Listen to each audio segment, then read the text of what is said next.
Santham Academy. Welcome to Digital Kaksha. To get updates on new videos, click the subscribe button and the bell icon. Hello students. In our last lecture, we have studied about the colligative properties, and by the help of colligative property, how can we calculate the molecular mass of non-volatile solute which was present in the solution.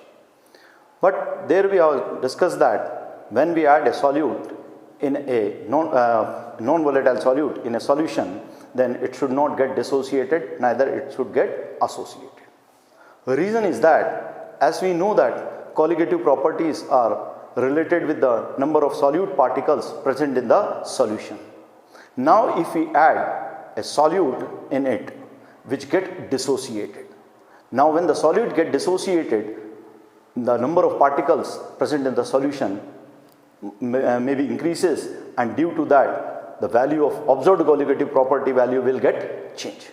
For example, if we calculate the molar mass of KCl, as we know that molar mass of potassium chloride is 74.5 grams. But when we add this KCl in the solution, it gets dissociated to form K plus ion and Cl minus ion. Suppose I have added 1 mole, but this 1 mole of KCl in a solution get dissociated into 1 mole of K plus and 1 mole of Cl minus ion. Now, since the number of moles increases, the value of colligative properties, since we know that the colligative properties depends on the number of solute particles, not on their nature, whether they may be neutral or whether they may be ionic. So, as the number of moles of solute particle increases, the value of this colligative property will also increase.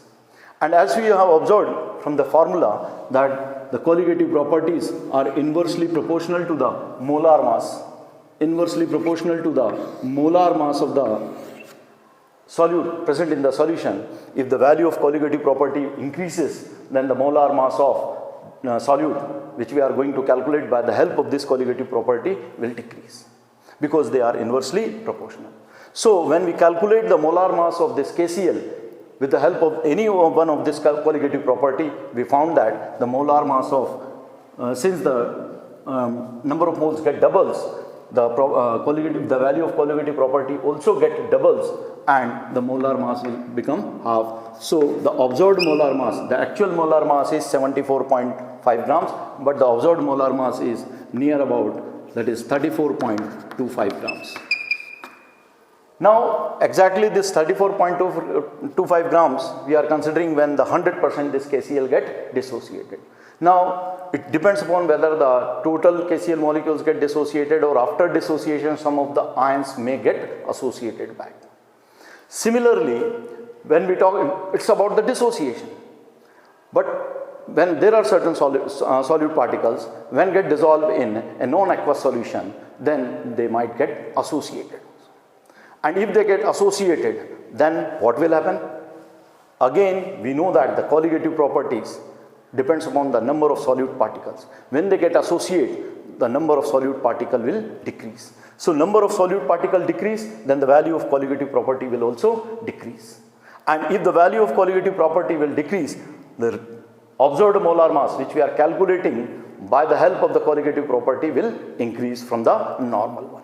For example, if we consider the ethanoic acid, if we dissolve this ethanoic acid in benzene, then what will happen?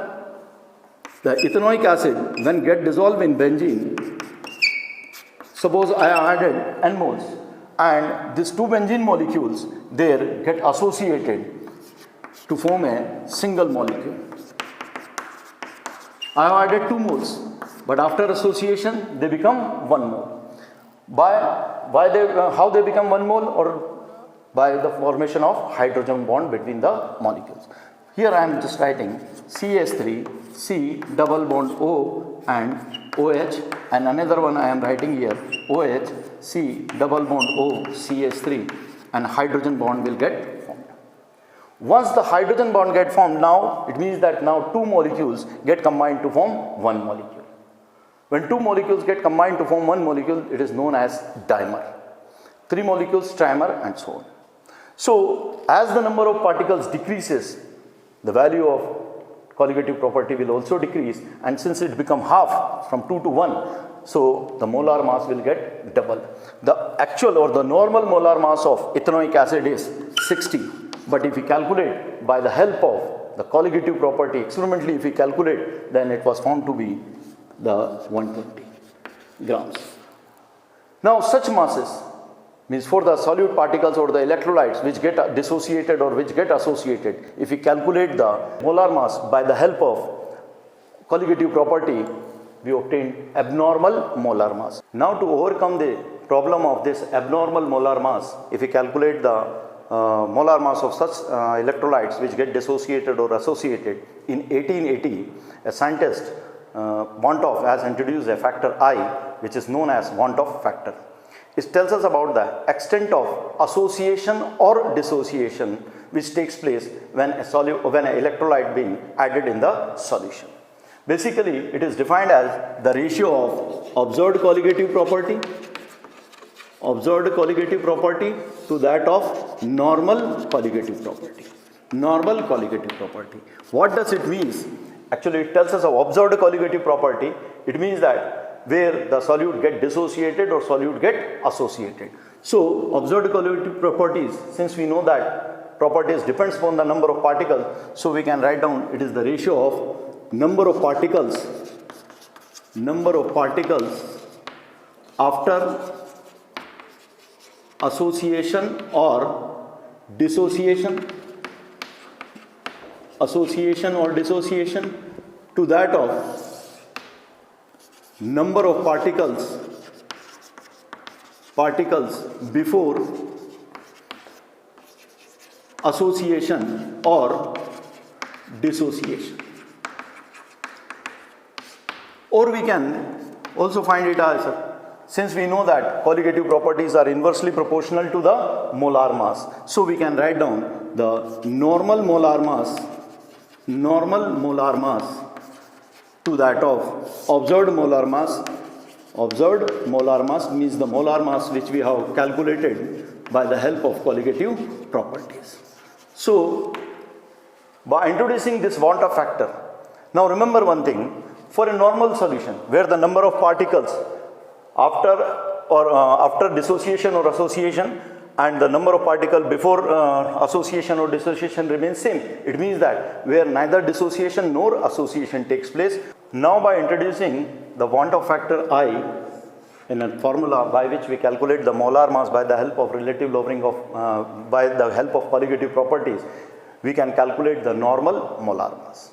Actually, as we have studied that the Van't factor I tells us about the extent of association or dissociation which takes place when an electrolyte being added in a solution. Now we will relate this, we will derive a relationship between the Van't factor and the degree of association or the degree of dissociation. First of all, let me understand what is degree of dissociation or degree of association is. Degree of, it is defined as, or they are defined as the fraction of the electrolyte present in the solution that get dissociated or get associated. They are represented by, for example, degree of dissociation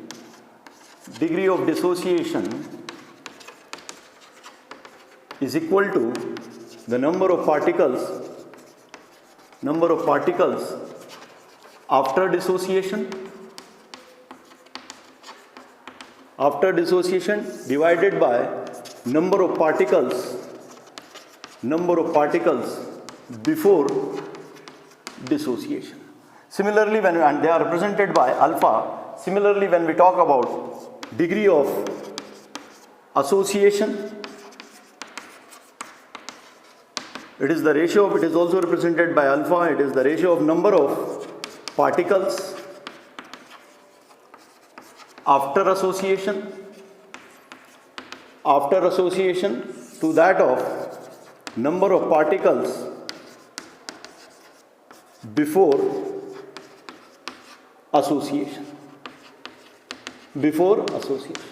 So we can say that number of particles that get associated is alpha by n.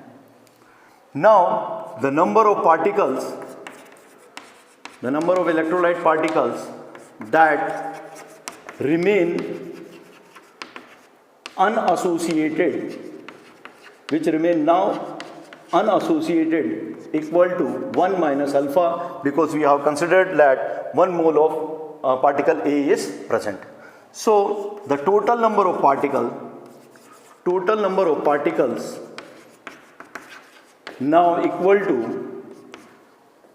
1 minus alpha, that is the number of particles which remains unassociated, plus alpha by n, that is the number of particles which get associated. Now from the Van't Hoff factor we know that I is equal to what? The number of particles after association. So number of particles after association will be, that is 1 minus alpha plus alpha by n divided by number of particles which was present before, and before how many particles are present? We are considering as 1 mole. I is equal to 1 minus alpha plus A by n upon 1, or we can write down this degree of association is equal to I minus 1 upon n upon alpha by n minus 1, where n is the number of particles in which it get associated. For example, if I considered acetic acid, for acetic acid or ethanoic acid, the value of n will be 2, because we know that they forms a dimer. If suppose 3 molecules get unite to form a single molecule, then we can say the value of n will be what? N will be 3 and so on. So in this way, by the help of this Van't Hoff factor, we can calculate the degree of association. Now we will discuss the relation between the degree of dissociation and I. As we know that degree of dissociation is fraction of total amount of electrolyte that get dissociated ions which is present in the solution. Let us suppose that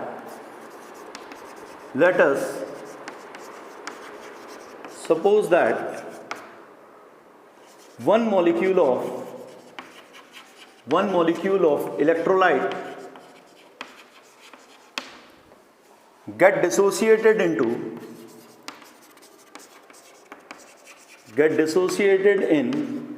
n ions. For example, for KCl or for NaCl, we considered it as we know that this KCl will get dissociated into K plus and Cl minus ion. For them, the value of n equal to 2. And if suppose instead of CaCl2 was there, then the value of n will be what? 3. So it depends upon how many ions the electrolyte was forming. So let us suppose that the 1 mole of electrolyte get dissociated in n ions, and alpha is their degree of dissociation. Degree of dissociation, which is the fraction of electrolyte which get dissociated. Therefore, if we consider that 1 moles, therefore number of ions which get formed